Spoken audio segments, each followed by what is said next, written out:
Perfect.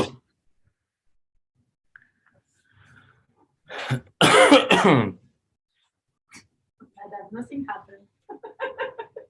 Patient.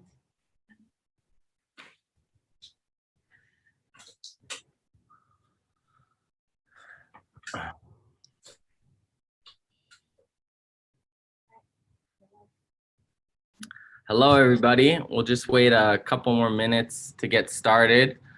Very excited. So just a few more minutes and we'll get right into it.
All right, I think we'll get started, Stan.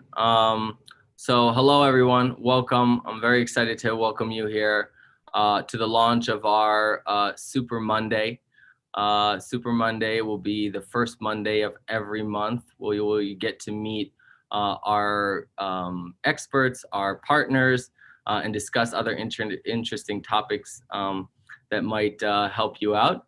For who anyone doesn't know who I am, my name is Zvi. I am from the publishing team. I am the publishing manager of Stacky Dash.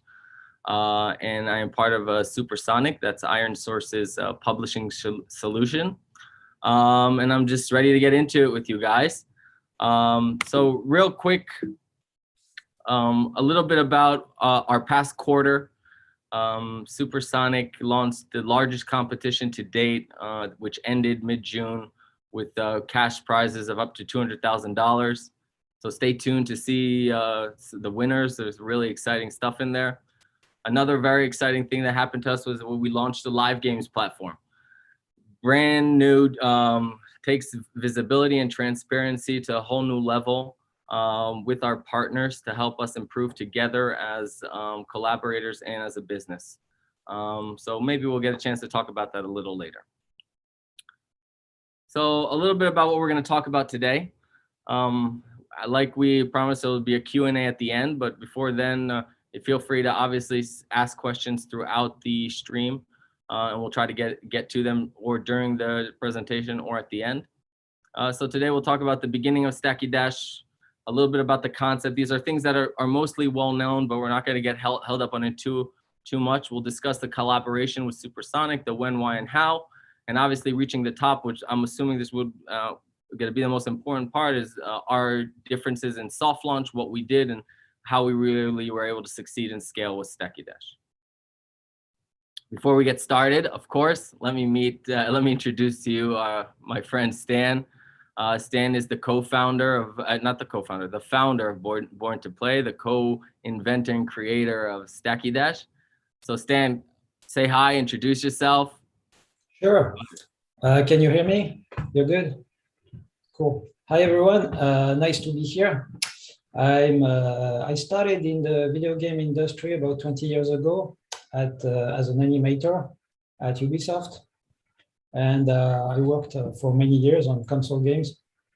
So I was animator, then I switched to game designer and worked on a bunch of machines, PS2, X360, stuff like that.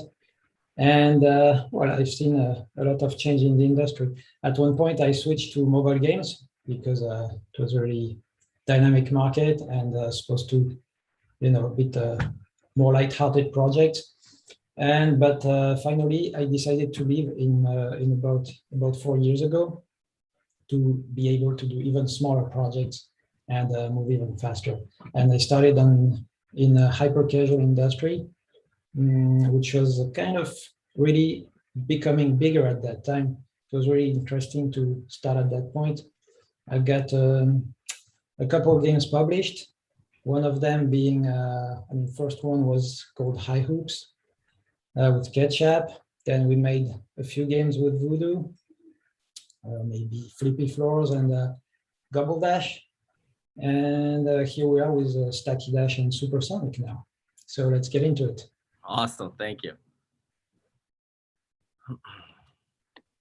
All right, so obviously let's talk about the beginning. We need to start somewhere. So if anyone, I'm sure you are all very familiar with the game, but whoever is not, just a quick recap. The game has several elements of the hyper casual world, very simple swiping, stacking mechanisms with an easy puzzle twist added to that to the layer of gameplay. And what you're seeing is basically a video of how that first concept might have looked, or the initial, and that's it. Very simple. Everyone can see my screen. They don't see my faces. Yeah. Okay, great. So what we're seeing right here is basically what Stacky Dash looked before it arrived to Supersonic. As you can see, these metrics are interesting.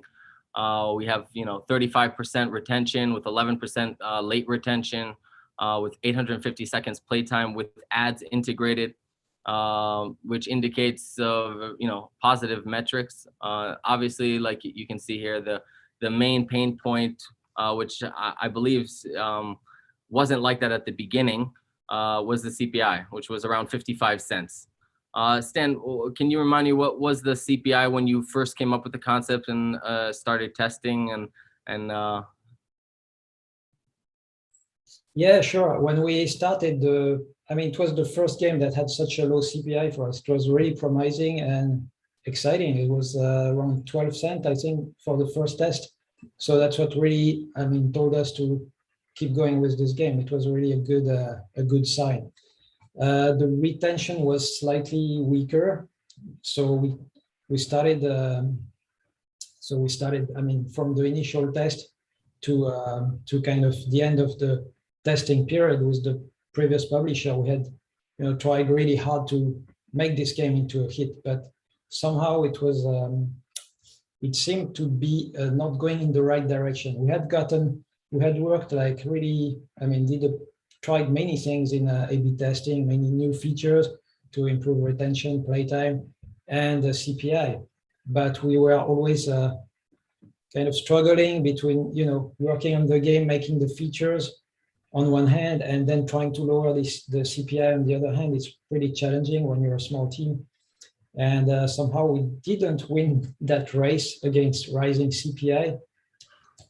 So that's where we were after 3 months of testing the game, and that's when we came to Supersonic.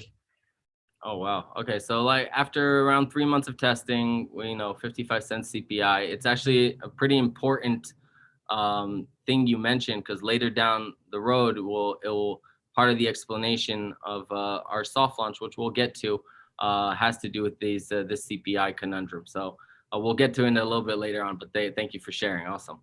Let's move forward. So let's talk a little bit about the collaboration with Supersonic on Stacky Dash.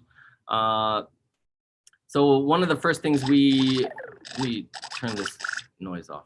So one of the first things we did when we got Stan and Dennis to join us and work on Stacky Dash was part of our process is we have a game design team, very skilled game designers that their goal is to help make the game better, find what could be added better, and make those suggestions.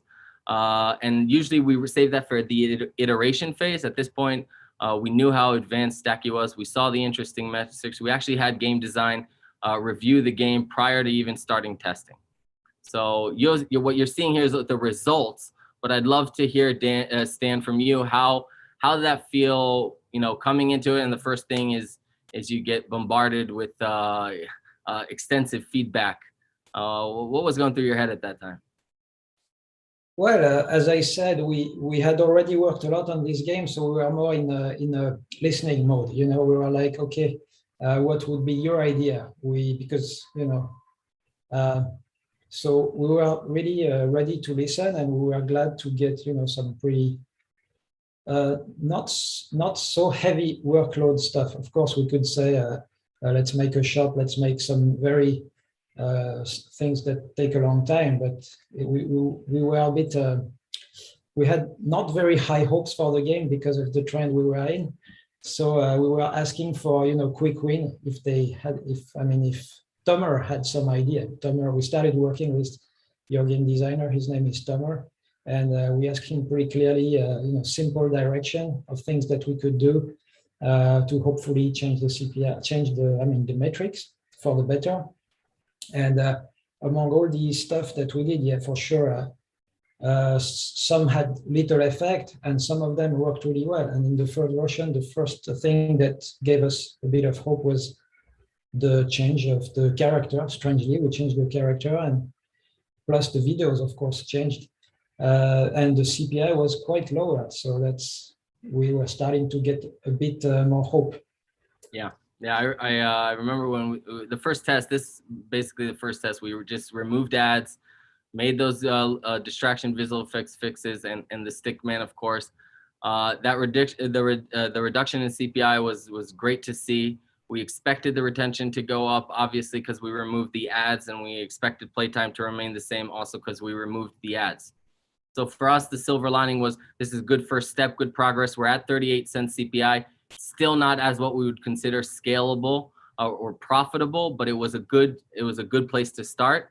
And since from that moment we worked on three more builds and really drilled down and really perfected that overall gameplay. Like Stan mentioned, at that point, like how did it feel, Stan? You've worked for a game for such a long time, over several months, with a different publisher. You're in soft launch, and then it comes back and you reach Supersonic, and we're asking you to make some minor changes. Or did it feel minor? Were they bigger?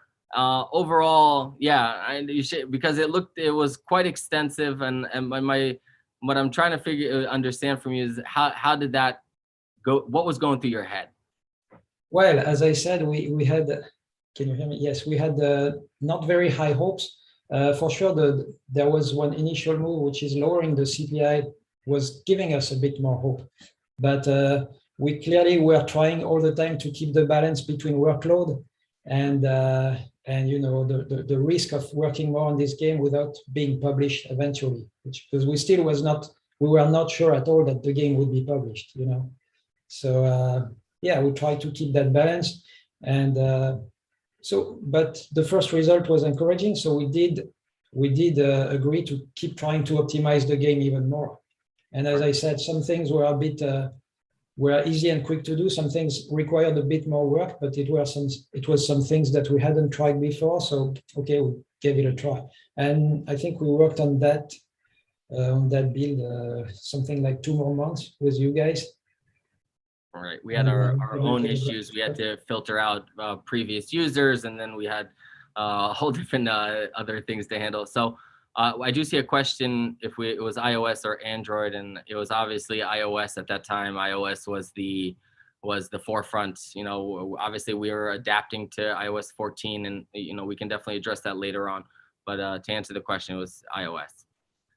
So we discussed. We iterated around 4 builds from the moment Stacky Dash arrived at Supersonic to the last build. As you can see here, the results, we were able to reduce CPI some more, increase playtime, which is critical for later down the road for overall LTV and obviously ARPU. And we were able to keep retention more or less the same, which was also a very, very good positive. I know what you're thinking, 33 cents CPI, and they moved to soft launch. So we'll address that in a few minutes. Don't worry, it should make sense after this. So what happened next? Like I said, we were iterated 4 builds. We reached a point where we've been working on it for a couple months together. They've been working on it for 3 months prior to us. And we did see some improvement. The question is it enough improvement to move to soft launch? So why did we decide at Supersonic to move to soft launch? It's simple. Now, we knew that the metrics weren't super high, but they did have potential. One of the strongest, I guess, representations of that thought was the fact that during the iteration process, we saw constant in-game stable metrics. So the game didn't fluctuate dramatically, and it did improve. So it was easy to test new things and roll back if we had to, which we didn't do at that point because everything was going well. Part of our strategy during soft launch is, we'll talk about it also a little bit later down the road, is massive creative testing. Our creative team works very tirelessly to try to crack that CPI and increase the margin of profitability by lowering the CPI as much as possible, which a lot of that happens during soft launch. We continue to do it throughout once we enter our live games. We continuously test different things, if it's icons, stores, to help conversion, to always improve those metrics. And probably the biggest factor was we knew that Facebook for us only tells part of the story. Facebook is a very wholesome ecosystem that provides a lot of information and a lot of insight. But when you're looking at hyper casual at scale, it's important to understand exactly how the game will behave on multiple different platforms, on other socials, on other networks. And we saw actually a very, very positive demonstration of that for Stacky throughout the iteration process. And it's actually true until to this day. The game has been live around 8-9 months. Until this day, you can see a very healthy distribution amongst different channels for UA, which is great for the competitiveness of Stacky Dash and a clear indicator of one of its strengths. And obviously, we mentioned this a few times, the team has been working on it for quite a few times. So we wanted to issue a lean version that wouldn't take a lot to work on to give us a little indication and understand what else we could do. So somebody's asking her how long did it take to do the 4 iterations. So in general, we mentioned here, it took us around 2 months from start to finish. We had a few technical issues that we had to address because of prior soft launches. It wasn't difficult. It was just integrating different custom dimensions on game analytics. And yeah, that's basically how long it took. I hope that answers the question. So, well, I can't go back. Okay. So there's a few things that I did want to address, that these are basically those additional data points, what really helped us convince us that with 33 cents on iOS CPI, there is still room to try to improve, and it's worth taking to soft launch to understand LTV and ARPU. One of them is something we saw before the game even arrived at Supersonic, was very healthy late retention, which is very good as an indication for overall LTV. The campaign placements, which I just mentioned, that is still true to today. I'd call it the demo distribution, the demographic distribution, both for gender and age, powerful amongst TikTokers age group, which was was a big contributor. And we also mentioned very healthy event level and level drop throughout the iteration phases. So we knew that also that late retention was stable. And overall, we knew that as part of our soft launch process, cracking that CPI with creative testing, optimization, and A/B testing, that's where the magic could really happen. And that's where we wanted to get to at that point. Anything to add here, Stan? How did it go? What were you thinking when we told you that we're actually going to move to soft launch again with 33 cents?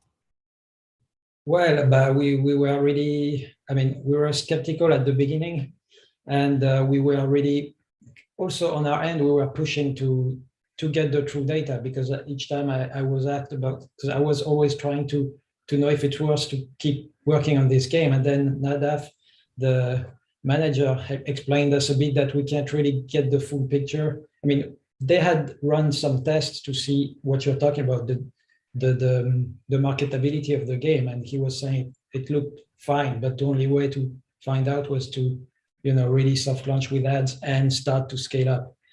So we were really expecting for that day, looking forward. We had worked already, and the improvements we got were not so high, but we were wanting to see how it would behave when you know, going on the real you know, scale and on the real market with the real size. We were really looking forward to that time, and it's good. We started to get working with more people in the team to implement the SDKs, and we got the support of your guys, Daphna, Maya, and Samantha for the monetization. We got good you know, kind of reassuring support from all sides to move faster, I mean, to get moving to the launch phase. I remember that call, the first call we had after we decided that we're gonna go ahead and move to soft launch, or after we already started the soft launch, and we saw that there was interesting data there. I remember your eyes popping and you go like, oh, really? So that was I think that was a pivotal moment, I think also on your guys' part, to understand that we no longer see it as suspected possible profitability. It was starting to become a clearer picture that there is potential here. How did that conversation, or after that conversation, how did you guys feel? Did you guys talk about it amongst yourselves? What was going through the Born to Play? Sure. We were still again, every day we discover how the game could scale, and we realized little by little that it was going well and that it was actually really mass market. So that was great. And of course, the huge work that Lolita did, and Lolita and her team did on the video, probably helped a lot to, you know, to get the game spread around and keep the CPI in check. And I was always, you know, asking about the CPI. Is the CPI exploding yet or not? And so yeah, it was a bit stressful, but it was very reassuring, and it was a good surprise, which happened not that frequently. Yep, does not happen frequently at all. And to be honest, I don't think I've seen that many of those since. But part of our soft launch strategy is exactly that, producing multiple creatives to try to really crack the CPI, because it's critical. It's critical staying competitive for the game, for scaling across the board. So that is probably one of the better decisions we made when it came to moving to soft launch.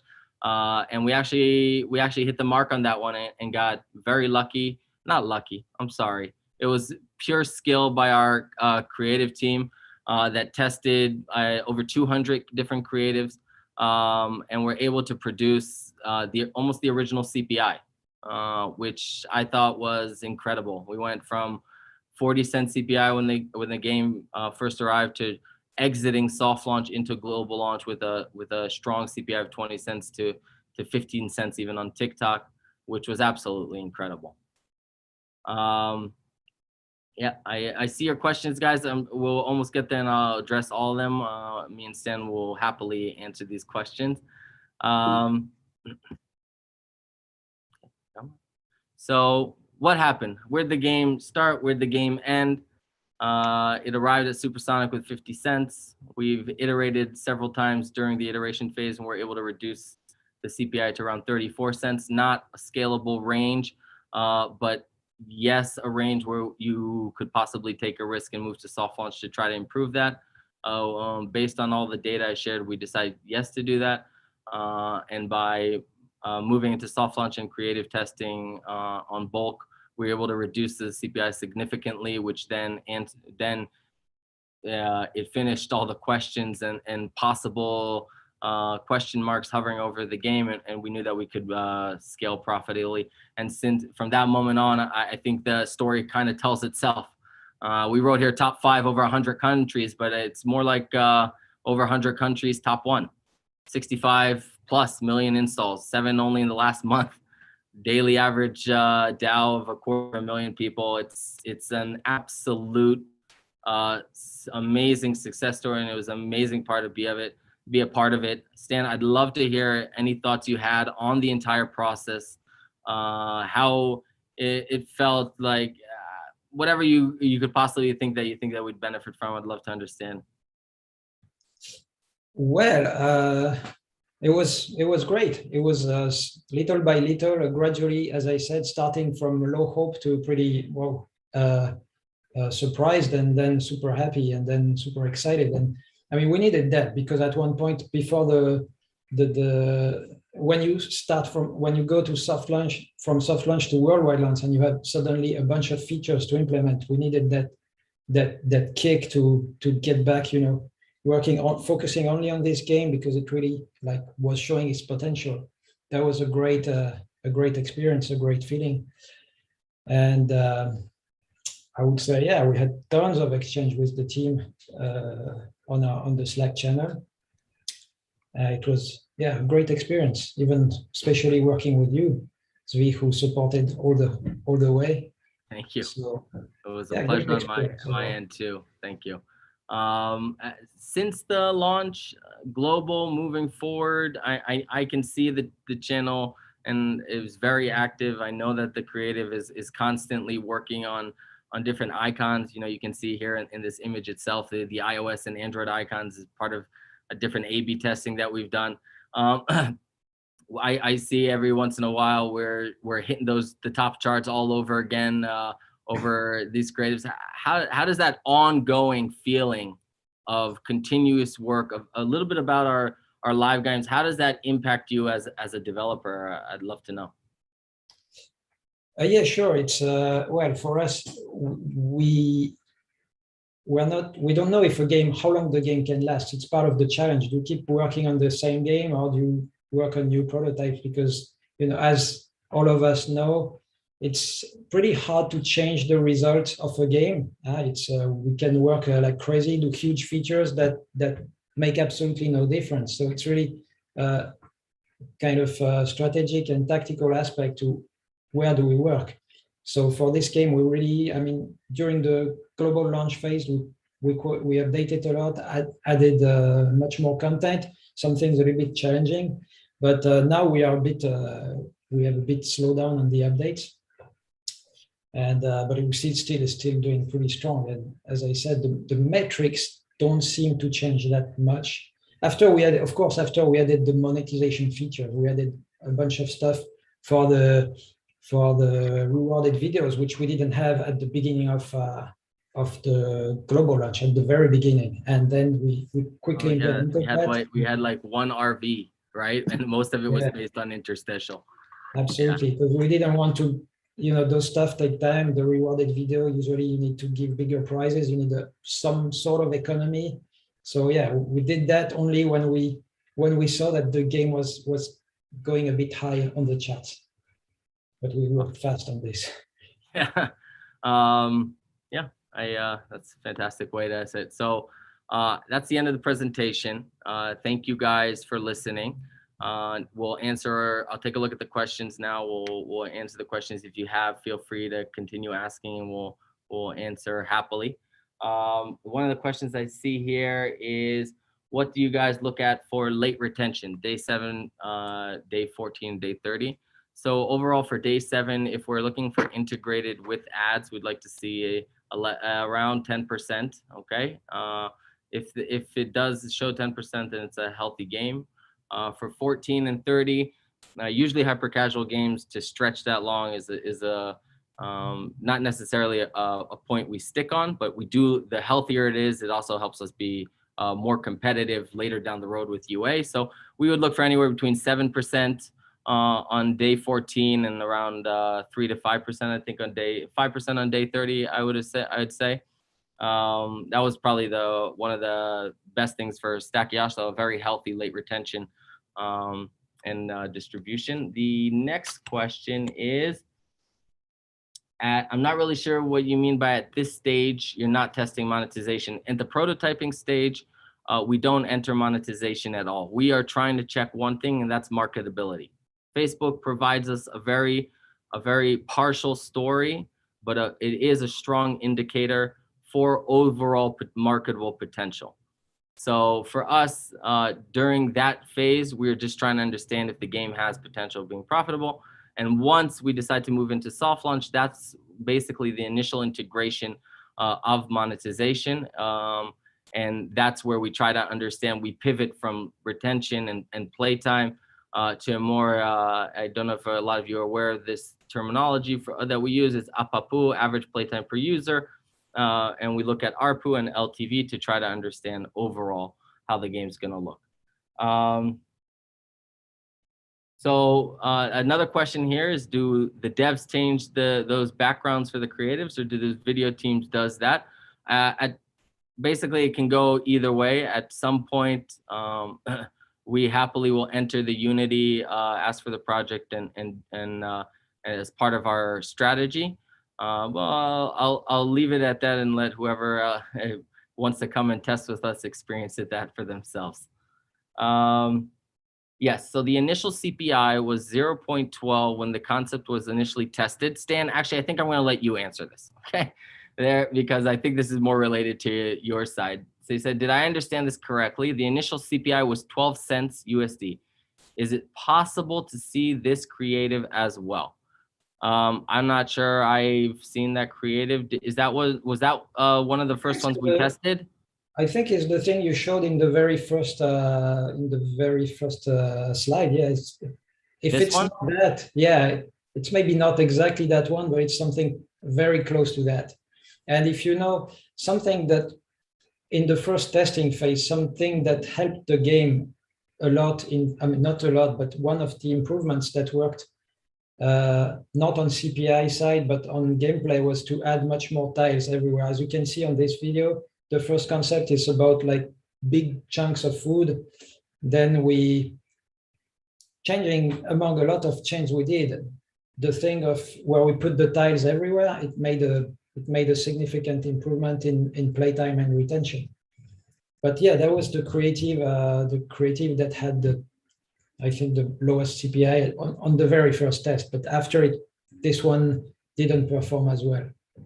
This is actually, it's really special because you look at the initial cents, 12 cents CPI, and then it basically was 6 months since from the moment that first test until you guys soft launched with us.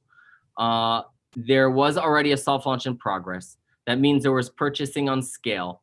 For CPI to be able to go up and then come back down like that is actually super impressive. And it was actually an amazing effort on our team's part to really be able to bring it back down to that area. And it was absolutely amazing to be a part of and watch. Yeah, absolutely. And it probably related to the scale also. Maybe the numbers behave differently when you scale up. And I don't know. Some very strange thing at that point is that on the very early testing, every video with bright colors didn't work. And then when we saw in the relaunch with you guys, bright colors were working much, much better, strangely. So we needed your firepower to create all those videos, because we could not have guessed that. I think that the openness to feedback, I think that the harmony, we were very synced. We were very aware because there was a lot of dialogue between us. You were clearly wanting, been through it already once. Maybe I should ask, what makes a you were talking about experience. What makes someone with your experience decide, Supersonic says that at 55 cents, they can maybe help and take a look. You know, we're just entering the business. What was going through your head? Well, but wait, just we had nothing to lose at this point, you know. It's just it was our first game with a very good CPI at the start. It would be a shame to just drop it like that. It's like, because when you drop a game, you start all over again. I mean, we know that it's sometimes it takes when you're almost there and you feel like you still back all the way back to square one. Yeah, it's so we didn't want to really just give up like that. We had nothing to lose, and you guys were okay, so let's do this. Awesome. You know, that's actually it maybe should be addressed. Overall, the game had initial very strong CPI. So when our teams reviewed these kind of games and said we might potentially help, is because we're known on that. Our creative team is very, very powerful. This is what they are tasked on doing. We had a lot of faith in them. So we knew that if it was at that CPI once, potentially we could lower it back down to a range like that, which was also an indicator for us that moving to soft launch could be a positive impact, which turns out it was.